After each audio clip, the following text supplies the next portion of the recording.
I'd like to ask through you the Honourable Minister whether the Minister has taken any steps to encourage interstate cooperation regarding the televised advices regarding the medical health and partnership for the exchange of best practices and advancement in healthcare, particularly in this telecommunicated medicine. Also, I'd like to ask Honourable Minister through you, sir, whether the Minister has explored the possibility of creating a collaborative framework to address the regional health disparities of other states. In India, 75% of doctors have experienced violence, and this is much more than most other countries in the world. In fact, younger and less experienced doctors are particularly vulnerable. In Kerala, we had a young 23-year-old doctor being murdered by a patient who was brought in by the police for her to treat. A recent survey by the Indian Medical Association showed that 82.7% of Indian doctors feel stressed out by the profession, 62.8% fear violence, and 46.3% say violence is the main cause of their stress. Now, I had raised this issue in a private member's bill. I got a very good reply from the health minister saying that we cannot have any legislation to protect doctors, because if we do it for doctors, tomorrow chartered accountants will want special laws, others will want special laws. Sir, but doctors are working on life and death matters. They're working with patients, they're saving lives. Risking their own should not be part of their profession, sir. I urge the government to reconsider the stand and to kindly introduce legislation that will actually protect doctors and other healthcare professionals in the workplace, and at the same time produce some financial or legal support to medical professionals who become victims of violence while performing their duties at the central level. This Dr. Vandana Das in Kerala was killed in a government taluk hospital. This kind of thing should not be allowed to happen, sir. The government has a responsibility, and I would urge the minister to change his policy on this matter. Thank you, Mr. Speaker.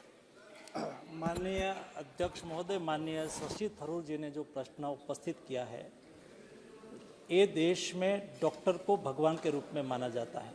Doctor पर देश की जनता को श्रद्धा होती है। हमारे कोई भी मरीज जाते हैं डॉक्टर के यहाँ, और कई बार डॉक्टर की छोटी मोटी गलती भी हो जाती है तो भी मरीज और उसके रिश्तेदार बोल देते हैं कि उसका आयुष्य पूरा हुआ होगा, हम डॉक्टर को दोष ना दें। ये हमारा देश की रीति नीति रही है। और लेकिन भी डॉक्टर का प्रोफेशन भी ही ऐसा है कि कई बार एलिगेशन हो जाता है, कई बार लोग इरिटेशन में उसके सामने एक्शन कर देते हैं, कोई मरीज की मृत्यु हो जाती है तो दोषित भी ठहरा देते हैं। वैसी स्थिति में उसको प्रोटेक्शन मिलना बहुत वाजिब है, बहुत आवश्यक है। और इसके लिए जब कोविड चल रहा था तब पेंडेमिक एक्ट में भी हमने सुधारा करके ऐसी स्थिति में कोई डॉक्टर के साथ दुर्व्यवहार करेगा तो उसके सामने एक्शन लिया जाएगा, प्रावधान किया था। उसके बाद लास्ट सेशन में जो आज तक कोई हिंसा करता है तो आईपीसी एक्ट के अनुसार उसके सामने कार्यवाही होती थी।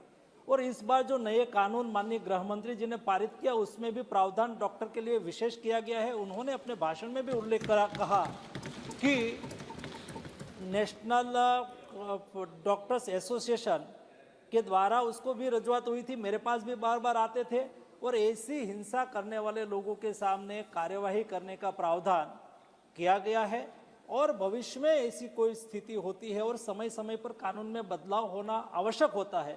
आज के दिन में जो कानून में प्रावधान किया गया उससे डॉक्टर को प्रोटेक्शन मिलेगा। I'd like to ask through you the Honourable Minister whether the Minister has taken any steps to encourage interstate cooperation regarding the televised advices regarding the medical health and partnership for the exchange of best practices and advancement in healthcare, particularly in this telecommunicated medicine.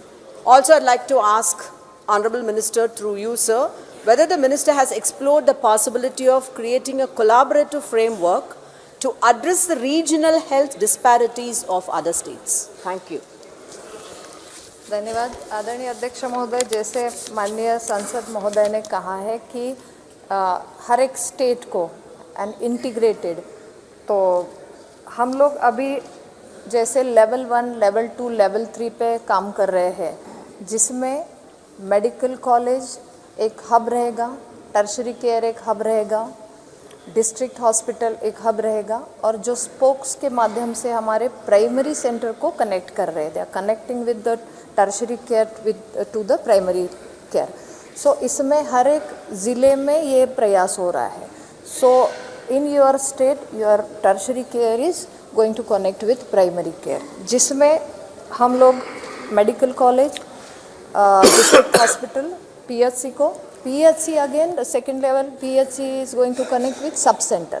So micro level पे ये plan हो रहा है and numbers you can see 20 crores teleconsultations are going to improve कि हम लोग उसमें सही दिशा में कनेक्टिविटी कर रहे हैं और जिसमें मैं कहूँगी कि फॉलोअप ऑफ द पेशेंट के लिए ये ज़्यादा उपयोगी हो रहा है, डॉक्टर टू डॉक्टर कंसल्टेशन के लिए भी ये ज़्यादा उपयोग हो रहा है और सबसे बड़ी बात है कि महिला का कंसल्टेशन इसमें ज़्यादा हुआ है।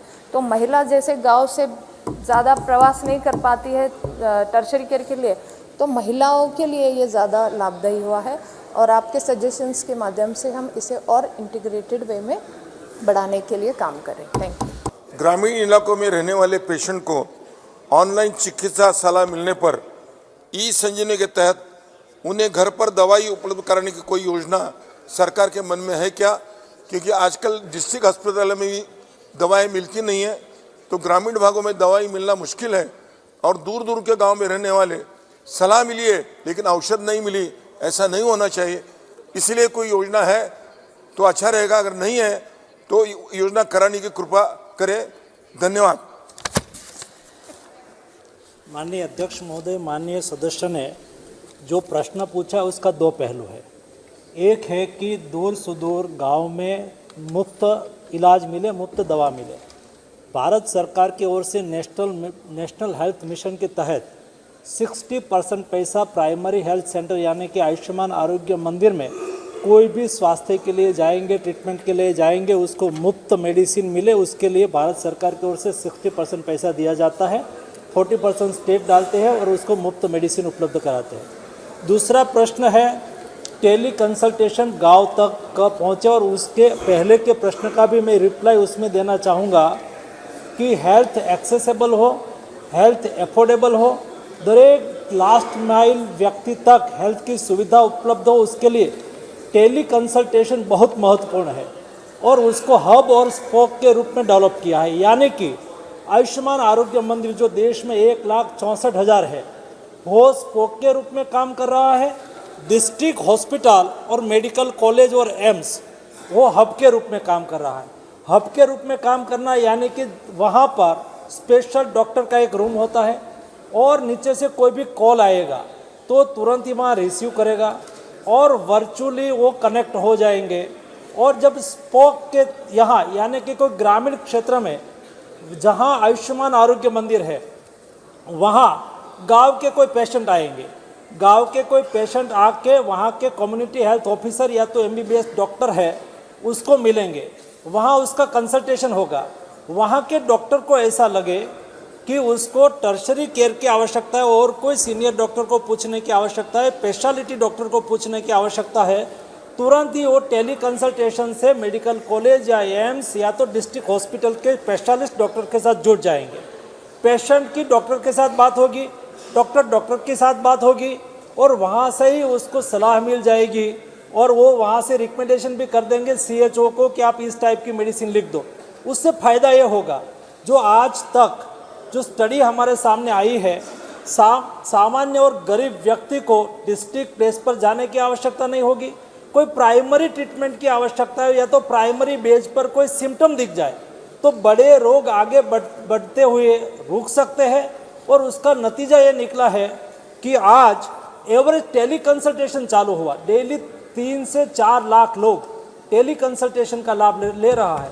अध्यक्ष महोदय, उसका फायदा ये हुआ है कि गरीब व्यक्ति जब अस्पताल जाते हैं तो उसका एक दिन की कमाई जाती है और कोई व्यक्ति मरीज जाता है डिस्ट्रिक्ट अस्पताल में तो उसके रिश्तेदार भी उसके साथ जाता है तो उसके रिश्तेदार को भी उसके साथ जाना नहीं पड़े।